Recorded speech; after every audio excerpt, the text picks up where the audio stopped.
Мына бірінші есепте қарап отырсаңыздар, берілген нүктелер берілген. Және А деген пунктінде ОЗ бірінші жағдайда осіне тиісті нүктені көрсетті дейді. Енді бұл жерде бір-ақ нәрсені түсіну керек.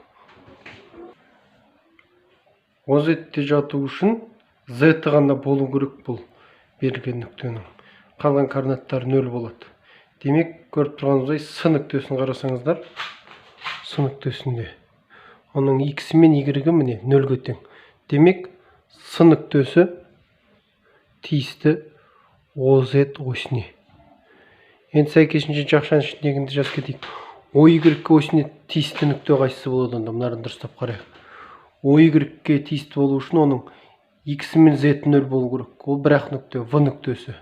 Демек, В нүктесі тиісті OY осіне. Міне. Бұл бірінші айтатын.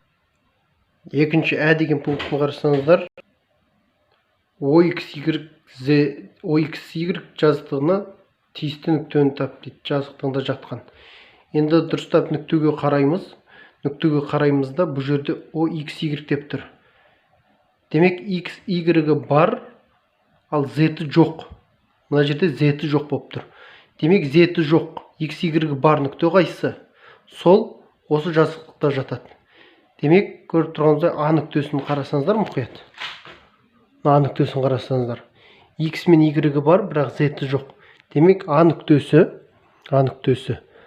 тиісті болады екен мына OXY жазықтығына. Қорытынды сонда солай.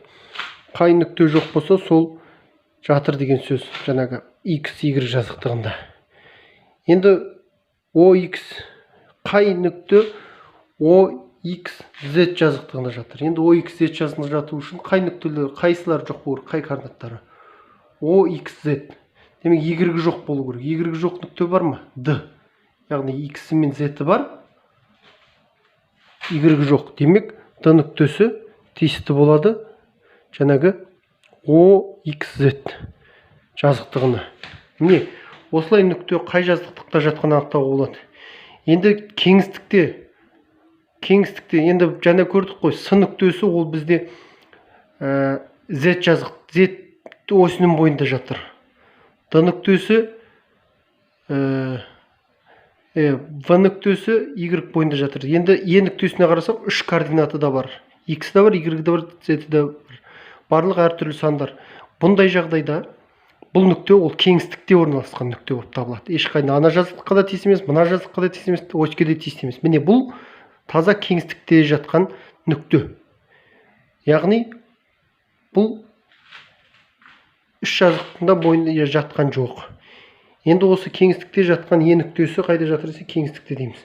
Енді E нүктесінің ең бірінші OXZ-ге дейінгі қашықтығын табыңыз депті. OXZ-ге дейінгі E нүктесін мына жерге жазып қойып, E нүктесінің координатын. 3, 4, 5. Енді мен сіздерге ең басында айтқам, сабағының бірінші сабағын қарасаңыздар. Мынадай төртбұрышты параллелепипед сызып қоюларыңызға болады. Біздің мына E деген нүктеміз міне, мына бір нүкте. Мына ораны O деп ойлауыңызға болады деп. 3, 4, 5. Демек, мынау X-і 3, Y-і мынау 4, Z-і 5. Енді бізге бірінші есеп айтады, OXZ-ге дейінгі қашықтық тап деп. OXZ-ім қайсысы? OXZ-ге дейін. OXZ деген сөз ол. Мынау XY, мынау Y осі, мынау X осі, мынау Z осі болса, OXZ. OXZ мына жазықтық. Міне. Мына жазықтыққа дейінгі міне. Мынау OXZ деген жазықтық. Осы жазықтыққа дейінгі қашықтық дейді. Бұл міне, нарда енді тұрса, бұл көріп тұрғаныңыздай 4. Енді оны мына сызбаны салмай қайдан білеміз? Сызбаны салмай былай білеміз. Міне. 3, 4, 5 болып тұр ғой. Енді қай жазықтыққа деп тұр? OXZ. Значит, мынау X, мынау Z. Екеуін исключение жасаймыз. Егер нүкте кеңістікте жатса, ортасындағы мәнін аласалам. Міне сол жаңағы мына XZ жазықтығына дейінгі қашықтық. Енді мысалға осы арада YZ-ге дейінгі қашықтықты өзіміз мына суретке қарамай айтып көрейік. YZ-ге міне координаталар бар ғой, 3, 4, 5 деген. YZ-ге дейінгі қашықтық қайсы десе мына екеуін алып тастаймыз, b 4 пен 5-ті. Сонда 3 қалады міне. Суретінен де қарайық. YZ деген жаздық мынау. Енді мына нүктеден мына жерге дейінгі қашықтық дейміз, ол жаңағы x бойымен 3 бұрлық міне. Міне 4 пен 5-ті алып тастасақ 3 қалады. Демек OX-ке дейінгі қашықтығымыз сонымен 4 болды. O XZ-ке дейінгі. Ал OYZ-ке дейінгі қашықтығымыз 3 болады екен. Енді бұл нүктенің X, Y жаздығына дейінгі қашықтығы қанша болады? Ол оның үшін мына екеуін алып тастаймыз, 5 болады. Енді дәл сол сияқты мына E нүктесінен координаталар басына дейінгі қашықтықты табуға да болады. Басына дейінгі қашықтықты табатын болсақ, онда кәдімгі екі нүктенің ара қашықтығы бойынша O нүктесінің координаттары әрқашанда 0, 0, 0, мынау 2. Не болмаса жаңағы Пифагордың жалпыланған теоремасы бойынша мынау 3, мынау 4, мынау 5 Пифагор бойынша табуға болады. Мына ішіндегі диагональді. Сондай-ақ E нүктесінен OZ-ке дейінгі қашықтықты табыңдар десе, OZ-ке дейінгі қашықтықты табыңдар десе, онда біз мына X пен Y бойындағы екі нүкте бойынша табамыз. Мына арасы 3 болды, мына арасы 4 болды ғой. Сол бойынша мына арасы сол кезде 5 болады екен. Егерде E нүктесінен OZ-ке дейінгі қашықтық тап десе. Енді координаталар басына дейінгі қашықтық тап деді. Міне координаталар басына дейінгі қашықтықты міне біз мына E нүктесінен мына жерге дейін табамыз. Оны біз жаңа айттық қой. Мына арамыз 4 болған, мына арамыз 3 болған, мына арамыз 5 болды. 4-тің квадраты, демек OE дей салайық.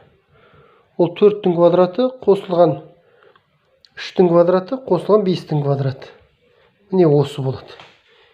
Енді OZ осіне дейінгі қашықтық. Жаңа OZ осіне дегеніміз міне ол міне тұр. Онда біз мына Z нүктесіндегі координатын алып тастаймыз да, мына 3 пен 4 арқылы тікбұрыш жасап шығара саламыз. Мына бір EZ-ден мына OZ-ке дейінгі қашықтық табу үшін, яғни сол берілген мына бір OZ-ке дейінгі қашықтық табу үшін. Онда біз мына OZ координаты, Z координатасын алып тастаймыз да, міне екеуі бойынша тікбұрыш құрап шығара саламыз. Яғни міне мынау біреу 3, біреу 4 болды. Сол кезде мына арам E болса, мына ара Z оси деп міне қарастырамыз да шығара саламыз, ол 5-ке тең. Міне осындай.